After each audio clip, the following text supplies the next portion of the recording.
Craig, super excited. And sometimes I have to kind of get up my energy, but my energy is pumped now. I'm super excited to have you on this episode of Leadership Bites. Welcome. Hey, thank you for having me on. I appreciate the opportunity to chat about things that are very important to me. I think this is a topic that, as I've become exposed to it, it's one of those things that got me in the heart. Just before we do, there'll be some people that are listening to this episode, don't know who you are. So just introduce yourself and then we'll get into the topic of the day. Yeah, man. Well, I'm from Southern Texas here in the U.S., and I went off to the military for high-level special operations. And then I did some federal law enforcement, all in the service of my country. Wanted to protect our people and our security and our freedom. And now I run a nonprofit organization. So that's essentially who you're talking to. Okay. And just give me the name of that organization, because I think that's going to be the hint as to what we're going to get into. Yeah, man. It is called Veterans for Child Rescue. Okay. And its focus? Its focus is in exposing and eradicating child trafficking. Okay. And that's the big, easy statement to say, but it's loaded with a lot of emotion. Oh, yeah. We're talking about a global epidemic, a covert crime spree with a lot of backing, major revenue. So it's a complex issue. There's something about understanding who you are to help really understand your thoughts and your credibility, that when you say a thing, it's not just a random statement. It's the character of the person that's saying it, which I think is relevant here. So with that in mind, and I know it's not about you per se, this is about the organization, give me that journey. Yeah, well, I grew up in Southern Texas, and I had very loving Christian parents. My parents were very spiritually motivated and sincere people. And I realized only later that I had a very rare childhood and loving family. I assumed that was normal, and I would want that for anybody. But what I had was truly exceptional. And I see now that I was very fortunate that I genuinely had two loving parents and siblings. And my dad was a pastor of a church, and I watched him change countless lives for the better. It got to where later, when I would come home in my adulthood, I couldn't take him out to eat anywhere at any restaurant without people finding him and hugging on him and begging his thanks for how he had impacted their family. So very, very inspiring, father figure to grow up under. I was not him. I was rough, tumble, Southern Texas boy, fighting martial arts tournaments and playing football and riding dirt bikes and shooting down by the river and just Southern Texas rough boyhood. Then I went off. The first oil recession hit there, and there was not nearly the work opportunities that there normally are. And I took that opportunity to go into the Marine Corps, to go into special operations. And then I got into the Marine Corps, and I realized, there was something higher, something better, Navy SEALs. And so I got out and went into the Navy to become a Navy SEAL. And I became a sniper and got combat action and started kind of making a place for myself there. I found that I could make a pretty significant contribution in special operations. It resonated with me and jived with me. And then I got picked up for the tier 1 level of counter-terrorist operations at DevGru, and got to cross-train with your SAS, and we won't talk about that, but great guys. They're exactly like we are. They just have a different accent, and they drink different brand of beer and carry different brand of weapons, but otherwise they have the same heart, the same observations of what's going on in the world. Warriors are warriors around the world. They just want to defend their people and have everything be okay, So once we started having babies, and I realized that they were going to grow up without me because I was gone about 300 days a year, I transitioned into federal law enforcement so that I could still make a contribution to our security, but be home more, have more of a presence as a father, the way that I had. And so I did 5 years of federal law enforcement, and then ended up blowing the whistle on some major corruption there in the Federal Air Marshal Service, a guy that had come from the FBI, and I reported him, and I got a master class education on retaliation, federal retaliation to protect the corruption. And so as a national security whistleblower, I got a fantastic education on how this corrupt system protects their own, no matter how dirty. And with that opportunity, I went and began running high threat mobile security operations for our Department of State in different war zones around the world, protecting some big names, some important diplomats, some of them fantastic people, most of them fantastic, really quality people.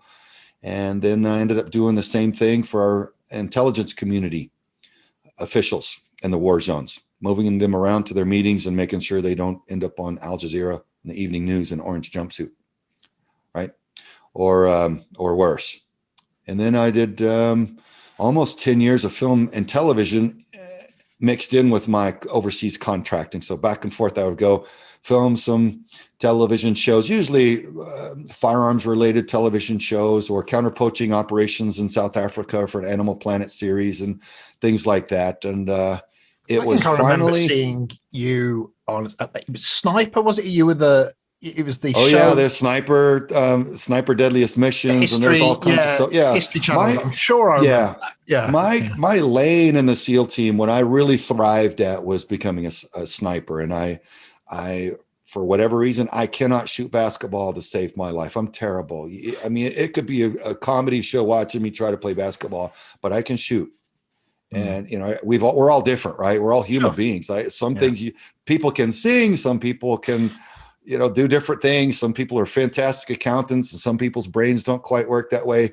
For me, man, when I picked up a rifle, I could just hit things with it when no one else could. And it was enjoyable. So I kind of made a name for myself with the long gun, so to speak. So anyway, met some of the most famous and accomplished snipers around the world and have become good friends. But I learned from a friend of mine who had been in the CIA, that had grown up in an area of Texas that I had just down the road. And he said, Craig, this area, the area that we had grown up, is now the epicenter of child sex trafficking in the United States. And I'm like, what are we talking about? I mean, what is, explain it to me. And he connected me to several federal agents that had been part of some investigations, raids, and recoveries. And they were explaining to me that, Craig, we don't care what you've seen in the special operations against terrorism or anything else.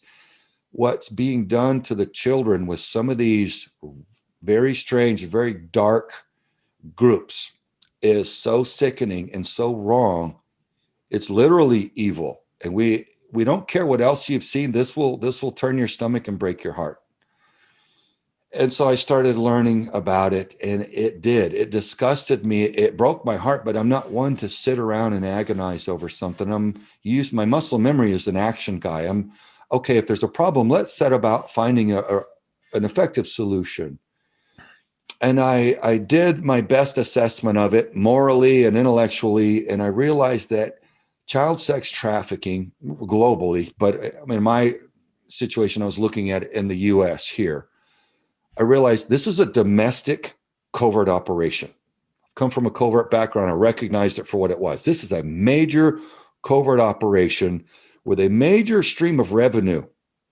And we did the research on it. We learned that it's a $38 to $50 billion a year enterprise. So it's a major criminal syndicate that's going on. And there are a lot of different levels of it. There's the gutter pedophile and there's the elite pedophile and everything in between. And so I just realized, my gosh, the American people can't fight a problem that they don't know they have, or a threat that they don't know they have against their children. So God forbid, if you had cancer, if I were your doctor, you would need for me to let you know, here's the problem, and so that we can identify it and set about corrective measures. And so I realized the American populace don't even know. This is being deliberately kept from the people because there's so many people that are involved. If you look at people like Jeffrey Epstein and Ghislaine Maxwell that cater to the global elite, there's every manner. Let's look at rock stars. They're making millions of dollars or millions of pounds or whatever it may be a year, and the hookers and blow doesn't cut it for them for excitement after a while. After they've gone through enough fancy cars and yachts and trips and vacations, and it becomes not so much about the the extravagance anymore, but about power. What can my money buy me? What can I do to people? And it seems to where so much of this about the children is not really about the sex as it is about the power and the abuse of other human beings.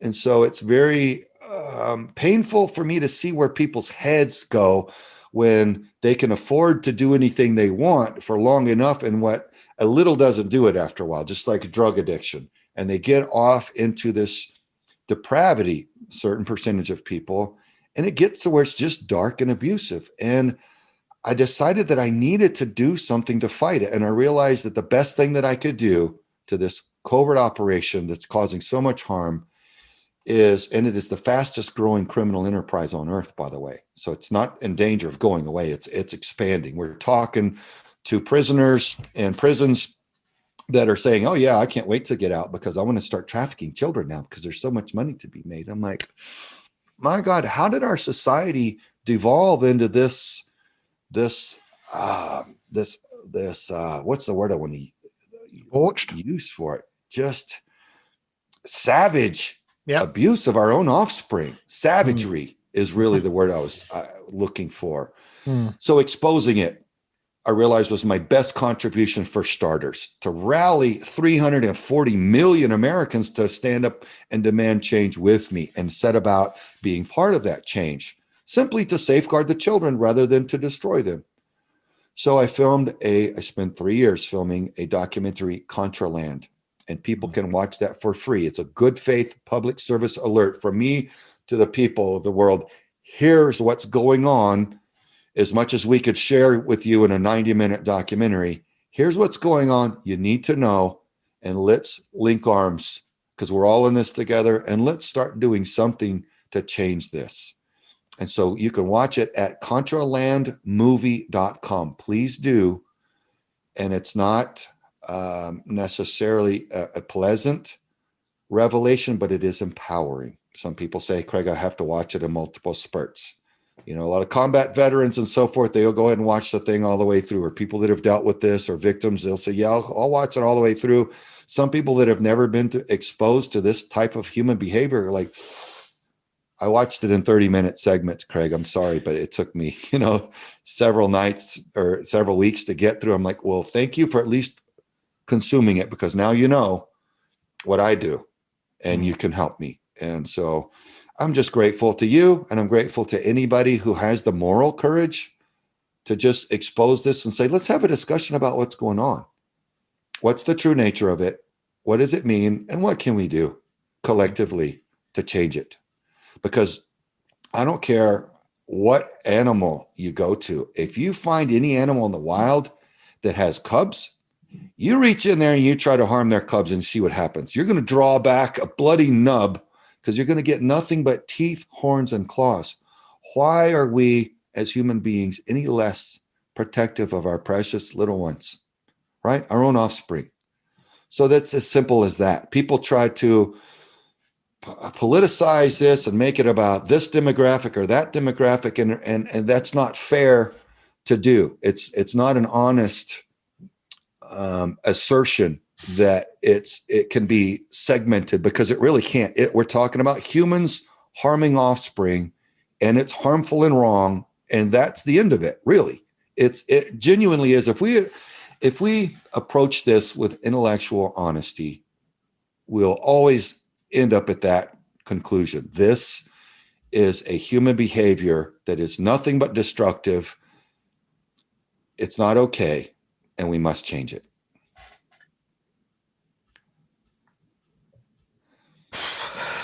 Right. I'm kind of quasi well, I say almost laughing there, but with an element of anxiety, because I've got a sense of this. I have watched the documentary, and I did find moments where I was just like, and I had to take a moment, go and get a cup of tea and come back and start again. So I know what and it's all about what you're used to and what you're saying. And I've just made a note about what I was thinking at the time when I watched it, which is, and I'm sure I didn't come up with this, it's just come back into my mind, but society, I wrote down, society is defined by what society tolerates. Yes. And, that's not me being brilliant. I think somebody else said it, but I just let's thought give you about credit it. for brilliance anyway. We'll give me the credit for remembering it. There you go. But society is defined by what society tolerates, and that what are we willing to tolerate? And one of the things I was fascinated by is because I do leadership development, and I'm very much about why will some people almost follow a command or not? Why will people do things? And there's something about proximity. So the proximity to power is, the closer you are, the more likely you are to do it. The further you are away, the less likely you are to do it, unless there's strong kind of shared moral values and expectations. And there's something about proximity when it comes to either the intellectualization of it or the emotional response to it. And I was thinking about this because if I knew that something was happening to a child next door, I'd be on it because it's next door. It's in the close. Next street, I'd be concerned about it, and I'd probably tell somebody about it. If you tell me it's going on in another city, there's a proximity thing going on here, and I don't know if you're right. You're right. Yeah, if I'm right, I don't know if I am right. That's right. Human nature, right? Yeah. Not my problem. It's somewhere else. As in, I get it. It's shocking, but it's not something I perceive, and I don't know what the kind of data is on society, where people come from in society, but I'm guessing if it was predominantly middle class, to upper echelon financial kind of situations disappearing off the streets, there'd be an uproar. But as it's probably from people that are at the bottom of the financial food chain, it's proximity and etc. And I don't know how much we know about that, but I'm guessing a lot. Well, the perpetrators come from every level, all the way from gutter pedophiles. You got local gangbangers in rundown motels that are abandoned. They're selling children from there, capturing runaway children or getting them through other means, and all the way to the global elite, the most wealthy on earth, buying and doing whatever they want. So, but the children do seem to be those from the lower class in their start in life, just because they seem to be more vulnerable. But obviously it's not exclusively lower class victims. But it is almost exclusively children who do not have a strong father presence in the home. Right. Okay. And the predators seek out and are able to victimize the little ones who don't have a strong father figure around. So they'll target the single mothers, even official organizations like Child Protective Services. There's a cash incentive for them to take children from their biological parents and put them into the foster care system. There's a big cash bonus for them doing that. There's no cash bonus for them reuniting children with their biological parents. So there's an inverted risk versus reward system, if you will. Yeah. Okay. That dynamic must be changed. And obviously we do want children taken from abusive parents. If you've got drug addicted parents who are abusive and they're selling their children for sex or slave labor or things like that, then obviously you want the child to be removed from that harmful situation. But many times the single mother is viable and loving, but she's struggling to pay for, the care of her children. And she's an easy target, frankly, for a system that can capitalize and cash in on taking her children from her. So these are things that just are heartbreaking. But again, the pain, the emotional pain for me turns to anger, and the anger fuels my action to set about taking legal, righteous action steps to correct it. So there's two things going on here. If I've got this right, Contraland is almost, for me, that proximity bridge. It's that thing that's saying, let me try and bring this closer to you. Let me try and make this feel not like it's happening a long way away, but actually like it's feeling, I want you to feel it. in the privacy of your own home, looking at that thing in your hand. You got that phone. Back in the day, it would have been maybe a TV, but you're probably even holding the thing in your hand. It's real, so you can have that. And so there's that element to it. And actually the word Contraland, just explain what that means as a title. Well, sadly enough, children have become the new contraband. A lot of these international or even local criminal syndicates will do whatever makes them money. A lot of them are sociopathic and uncaring in nature about any others. They care about themselves and their own wealth. And so they'll sell drugs, they'll sell arms, they'll extort, embezzle, whatever they can to make money. And now that they've learned that they can make more money selling children than narcotics, then they typically they'll sell a narcotic, sell a bag of cocaine once it's consumed. But tragically, they can sell a child repeatedly for years and years, as long as the child survives it. And that's just, it's abhorrent, it's tragic, but that's what is going on. And so there's just a growing, pervasive culture of selling the children for that. So that's kind of what's going on there. So, okay. So I get the title. What that means, that's a part of what you're about is highlighting, bringing it into people's consciousness. And then there's the work that you're doing with the sort of the official services and just bring that to life, how you're taking it to the people, because you can't be everywhere. So there's something going on there about you, I don't know, upskilling, training, making them aware of it. Just bring that to life for us. Yeah. Let me first put a bow on the title. So the children have become the new contraband, and the United States has become the new Contraland. Yeah. Because it's happening here. It's the fastest growing criminal enterprise on earth here.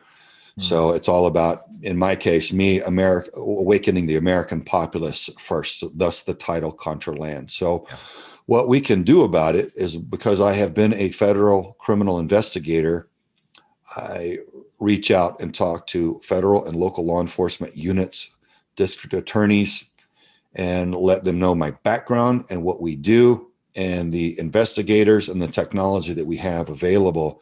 And we run joint operations with them, anywhere from 5 to 9 agencies at a time involved in the Vets for Child Rescue operations.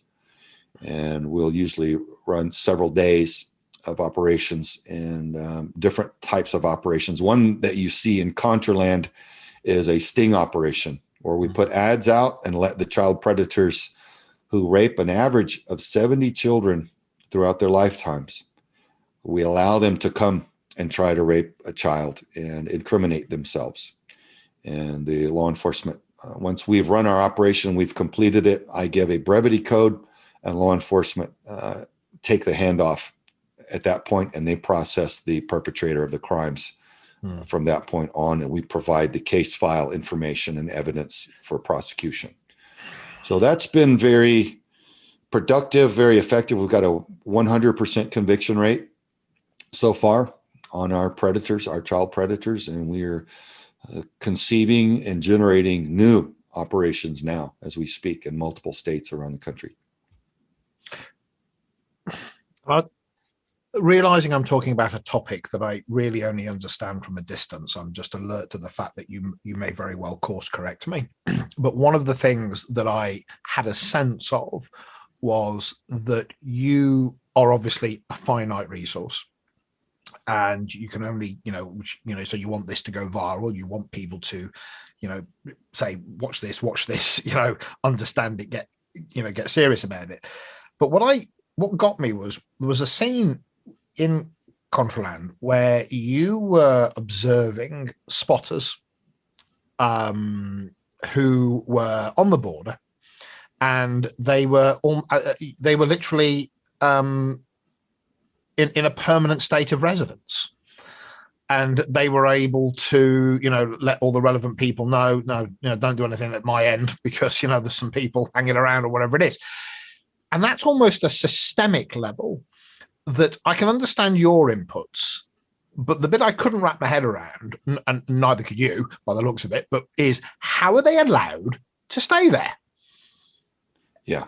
And Well, everyone, that's the bit I think that yes, I sir. hear. Yeah, bring that to life. Every single human being in your military know better than to Yeah. allow this to happen. Yeah.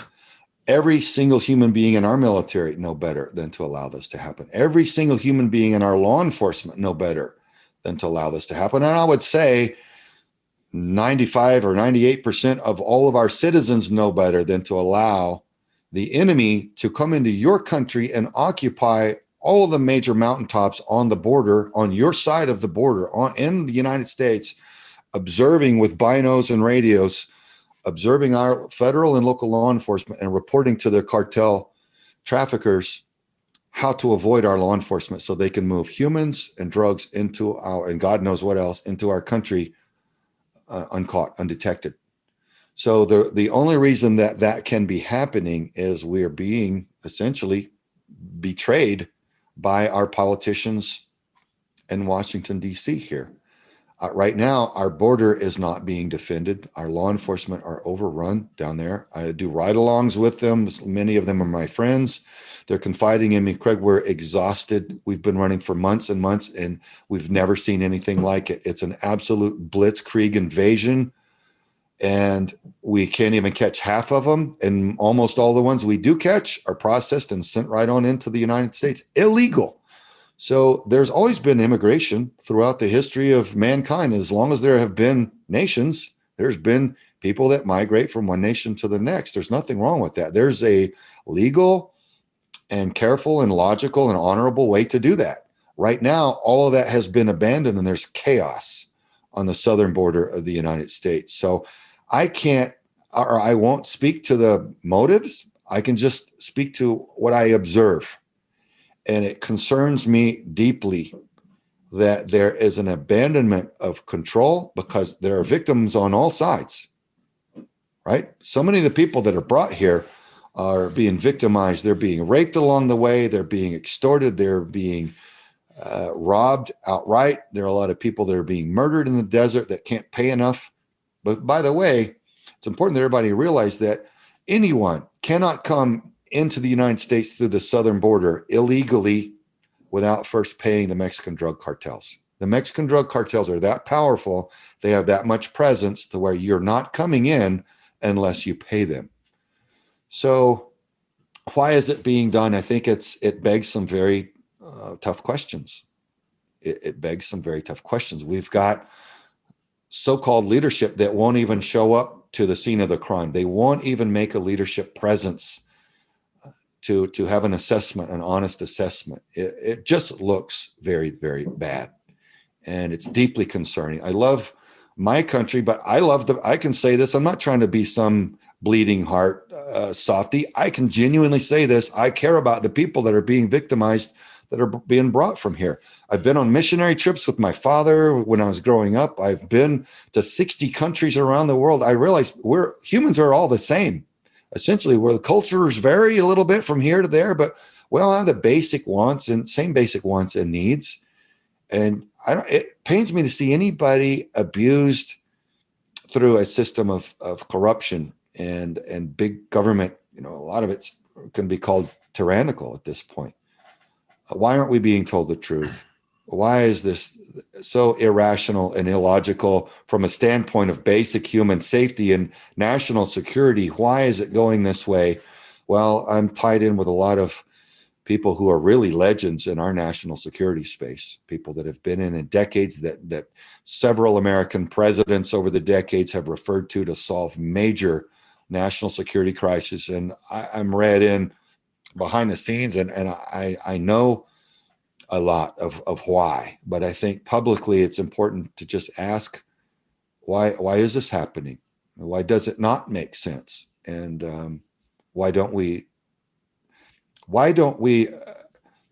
issue out the corrective measures to correct this? Because it seems like the answers are so simple.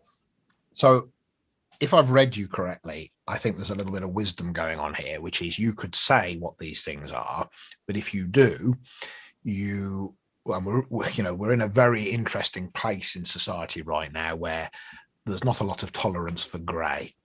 You know, you're either a liberal or a Democrat. You're either for Trump or against Trump. You're all, you can't say, well, and people don't, the media and whatever it is, and the people that sort of like to stir the pot for whatever reasons, they don't even need the truth. They're not looking for the intent or the integrity. They want a headline, they want clickbait. So it's a very difficult thing to offer your truth if you know that even if you're doing it, even if you're right, it can be twisted. Yeah.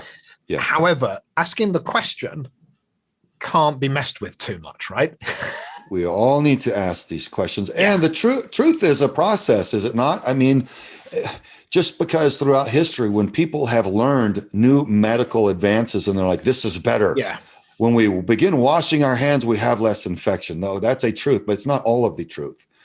So if we're intellectually honest and we have integrity and we're seeking that knowledge, which is power, and when applied properly, our truth, as you said, becomes closer to the truth as we add more pieces to it. Just like in the intelligence community, if you take an intelligence assessment, it's more accurate if you have more information put in, just like the pixels on a screen. The greater densely populated those pixels are, the more pristine and clear the image. Imagine an image with only 6 or 8 pixels in an entire TV screen. Well, you couldn't tell what it is. It's like a bunch of dots. But with millions of pixels, then you see, oh, wow, it's just crystal clear, high def. I understand what's going on. So I think in asking the question, we need to here in the United States, at least, I'll speak for our culture here because I'm living in it.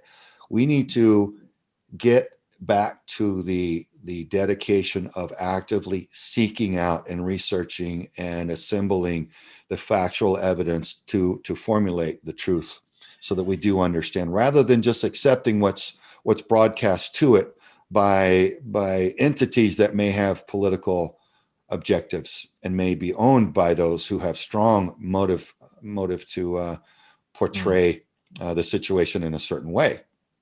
So we've got a changing dynamic here in the United States where most people don't trust our mainstream news media anymore because we've witnessed that so much of what they put out has proven to be factually the opposite of what's true and what's real.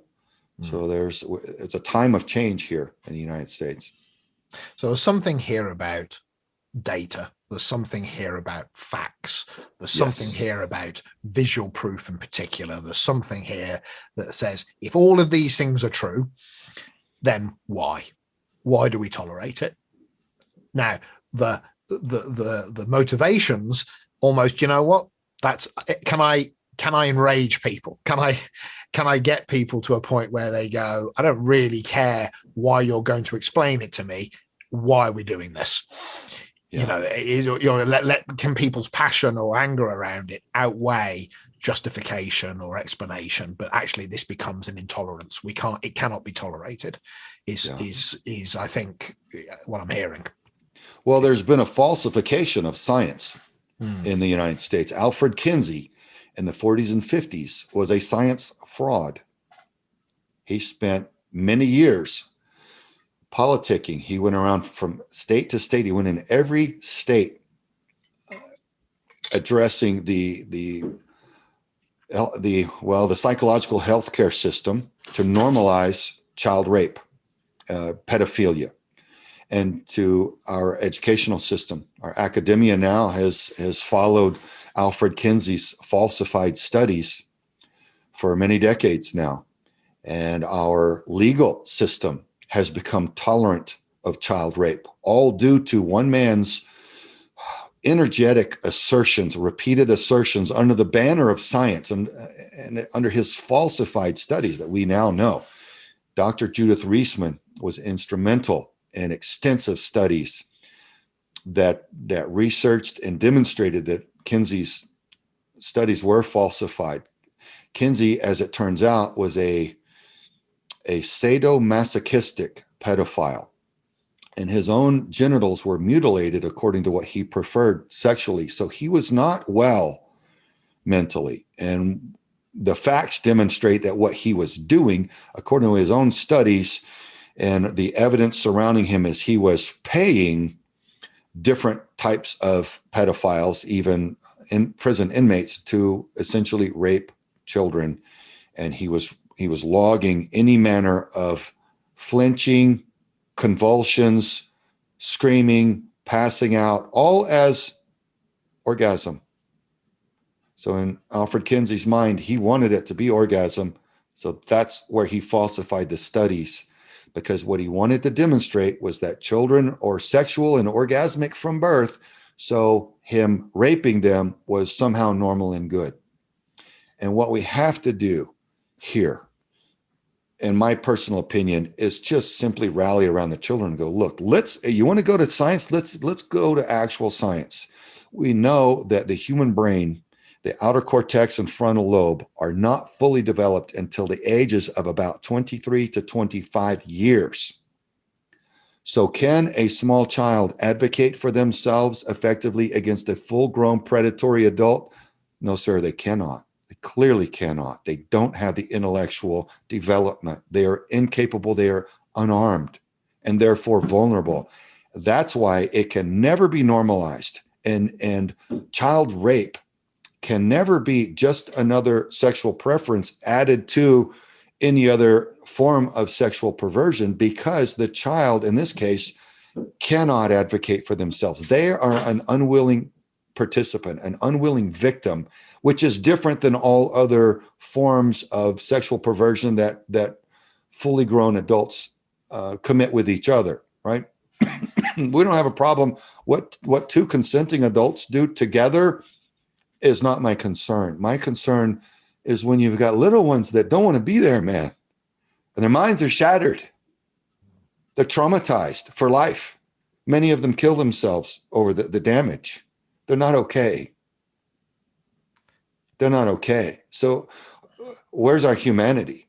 Why are we screaming about slavery that ended over 150 years ago here in the United States, when we have statistically a greater number of slaves now, right now, today in the United States and other countries than we did in the 17 and 1800s in the United States? It's an unpleasant and unwelcome revelation. So people want to recoil, and I get it. I want to recoil from it too. But if we turn away, what happens to the little ones? Who defends them upon this mass turning away? You know, like the Pink Floyd song, "Let there be no more turning away." That resonates with me, those words on this subject. Let there be no more turning away. That's how we got here. You know, we collectively don't want to address the repulsive and the painful. So that gives the predators free run of the game field. It's impossible to win a soccer match if you don't even put a team on the field. So how are you going to, you know, and I mean this, you know, because I can feel that energy and that power within you around this. And this isn't about, you know, this isn't about your motivation. It's about your capacity to get it out. Yeah. And, you know, how, you know, so, and I say this, you know, I'm not a big podcaster, you know, I'm a fella doing his thing. And I thought, well, I'm going to do this because I think it's valuable to do it. But how, you know, considering you do have contacts that are significantly, you know, more than I am, you know, how, you know, is there a book coming out? Is there you're going to create your own podcast where you can make it a thing that gets talked about regularly and you get them? Because almost to me, weirdly, I've got this sense that the marketing is almost more important than your actions, because you can do something independently at a local level, which is massive. But actually, this is almost about, no, I need everybody to get annoyed about this. And that requires me going to the world. And I just wondered where you are with that, or what you even think about what I've just said. Well, what I've observed since I founded Veterans for Child Rescue and started trying to bring Contraland to the populace is that there has been a disturbing number of incidences where various big tech companies have taken direct action to stop us from bringing this information to the populace.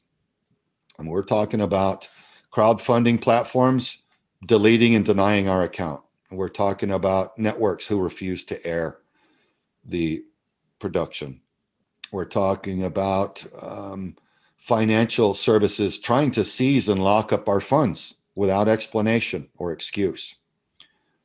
On and on and on. 6 or 8 major big tech companies I could go through in a court of law and demonstrate how they've undermined our efforts. So we've got to get past the gatekeepers for whatever, we could speculate on what their motives are and who all is involved in what, but what we can measure is their actions, what measures they took. So we know that there's an opposition to getting the factual evidence out to the populace. So that we're taking that into consideration, but we do have a very powerful production company currently formulating a television series. And we'll see what network has the moral courage to stand up in this time of turmoil and air this to empower the people. God bless them, whoever it ends up being. But we're doing that sorting right now. So there will be a weekly pounding of the battering ram of truth on that gate to crack it and bash it open so that finally the flood of information can empower all of the populace around the globe as to what's really going on with this. And we're also ramping up our operations jointly with law enforcement. So we've got over 100 volunteers as investigators from various agencies. So we've got 23 criminal investigators from various agencies that have been vetted and are on board with a new full-time program manager in our investigations arm, and 30 intelligence analysts, again, all from different agencies. Some of these are 20 and 30-year veterans from these agencies. So we've got a lot of manpower, but we've also got a lot of technological horsepower. There's a group in the United States called the American Industrial Compact, and these are technologists who invent a lot of the intellectual property that run the tech, that run our intelligence community, our Department of Defense, and to some extent our aerospace industry. And they are concerned because in recent years, their technology has been going straight to China, which is a very hostile nation state to the United States. I expect it's the same for Britain. So they're not interested in having their powerful technology used against them and their families and their people. So for now, some of these technologists are withholding their IP until such a time as we can patch the security leaks in our national security boat here in the US, and then they can again freely share that new powerful technology. But meanwhile, because they know me and because I've been invited to be a keynote speaker at one of their conferences, they've kind of brought me in and said, "Hey, Craig, we like what you're doing. We're with you, and we will allow your team to utilize our technology for your counter-trafficking operations to take down child trafficking rings, and even before it goes to the NSA, FBI, or CIA. And you'll be armed with anything that we can provide." So that's the horsepower behind what we're doing. I would say what we need is greater funding to kind of speed up the process, because as a 501c3 nonprofit organization, there's just a mountain of government bureaucracy to satisfy every single day to make sure that all the wickets are sniffered, so to speak, and that every box is checked off. It's maddening. Our attorney confided in us. He said, if people knew the requirements to maintain a nationally registered 501c3 nonprofit, literally nobody would do it. It's that ridiculous. Nobody would do it. And we're seeing that is the case. It's like it's set up to where there's no way that you can satisfy everything unless you just had an unending supply of revenue. And so where there's a will, and there is certainly the will here, there's always a way. So we're growing this. We may branch off into doing contracts where there's the will to take down child trafficking pipeline members and rings, and expand on that side of it. But our hearts are in it, and we've got a lot of counter-terrorist operators, a lot of intelligence community veterans, and a lot of law enforcement veterans rallying together over one common, simple cause. Let's safeguard the children. Let's put a stop to this madness, this runaway industrial scale abuse of the most precious and innocent.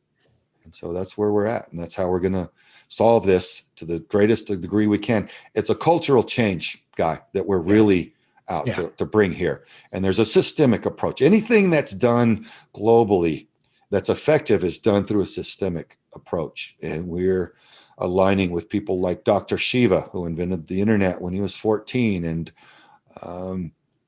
different people, Jovan Hutton Pulitzer, who created the QR code. Some of these intellectuals, technologists, they care about children. Some of them have been victimized themselves. They get it. And so I think by good people who are intelligent and just have the basic moral courage to take action, we can grow this into a very powerful counter to the abuse that has sadly become so pervasive. So listen, what I'm hearing here is you've got to be the woodpecker. Yes, you've just got to keep tapping and tapping and get everybody else to kind of join that tap, I guess. And that's massive. Listen, I could go on with you till the wee hours of the morning and having a set of conversations probably that nobody else probably wants to listen to right now. But just on a personal note, I wanted to reach out. I think this is not about you, I know, but I just want to say, my admiration is there. I know you're not seeking that, but I admire that effort, and I think what you're doing is admirable. You're the right person to do it. That's says the man who knows nothing about this. But if I was going to pick somebody, it's somebody with the passion, the emotional connection, and the background and the history to go with it. So that's it feels that whoever it is that makes these decisions about what we do in life, they put you as that jigsaw piece that goes into that space. And that feels like that for me. Well, thank you. I appreciate you expressing that. And it does feel right to do something here. It's not glamorous work. It's not fun work, but it's spiritually satisfying, I would say, to know that we're doing the right things. Look, somebody's got to be the first one to jump on the grenade or pick up the flag and run straight up the middle of the battlefield and say, on me, let's go. This is not okay. And then other people, if they see you making advancements, they're encouraged and emboldened and going, hey, let's not let him do it by himself. Let's not let the fool get himself, destroyed for nothing. Let's follow. And so if that's a contribution I can make at whatever expense, I'm for whatever reason, I'm inclined to do that. And I'm happy to do it. It's a privilege. Okay. It's a privilege. Look at children. What have they ever done? They're innocent. They're the most precious and innocent among us. Yeah. If I didn't serve to defend them, then what was I serving to defend? No, I get that.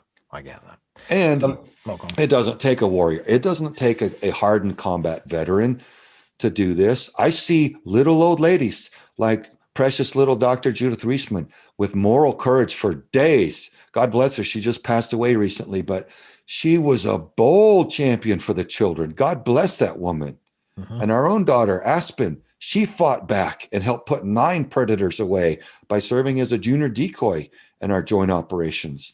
So every human being has it within them to become a moral hero, a champion for the children, just by standing up and speaking your voice and finding how you can assert yourself as a citizen and say, look, man, this is not okay with us. And I just wanted to get that out, Guy, because to encourage and inspire people that it's not just me. I'm not uniquely I might be uniquely qualified to lead this thing, but for crying out loud, I think everybody can be as powerful in this fight, because it's about culture and it's about turning this around. It's about reversing the damage, this cascading avalanche of damage that Alfred Kinsey and others started back in the 40s and 50s. And so that once again, one day, we have a culture that's very protective of the little children, like it once was and like it needs to be again. Okay. Well, listen, Craig, I'm going to put all the relevant connections in the description. I'm going to say thank you from me to you. I'm going to ask you just to pause with me for a few moments afterwards. But once again, thank you so much, Craig. Thank you. That's it. So I hope you enjoyed the episode. Please share so others get to hear about us, and subscribe so you keep up to date on new episodes. Also visit livingbrave.com if you want to connect with me and find out more about executive coaching, team effectiveness, and changing culture. Oh, and of course you can buy my book Living Brave Leadership on Amazon. So on that note, see you soon.